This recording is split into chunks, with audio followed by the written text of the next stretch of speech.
ഭരണമുന്നണിയിലെ ആളുകൾ ഈ ബജറ്റ് വിസ്മയം തീർക്കും എന്നാണ് പറഞ്ഞു നടന്നിരുന്നത്.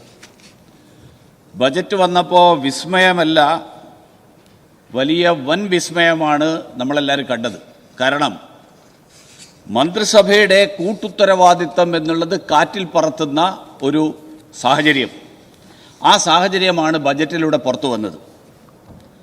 മാഡം, ഇതാണോ പുതുയുഗ കേരളം എന്ന് പറയുന്നത്? എക്സൈസ് മന്ത്രി അറിയാതെ ബജറ്റിൽ എക്സൈസ് വകുപ്പുമായിട്ട് ബന്ധപ്പെട്ടിട്ടുള്ള കാര്യങ്ങൾ പ്രഖ്യാപിക്കപ്പെടുന്നു.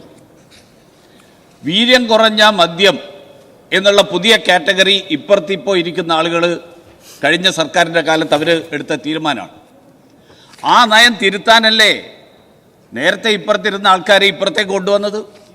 പക്ഷേ ഇവരിപ്പോൾ ചെയ്തുകൊണ്ടിരിക്കുന്നത് കഴിഞ്ഞ തവണ ഇപ്പോൾ ഇവിടെ ഇരിക്കുന്ന ആൾക്കാരെടുത്ത തീരുമാനം, അതേ നയം തുടരുകയാണ്.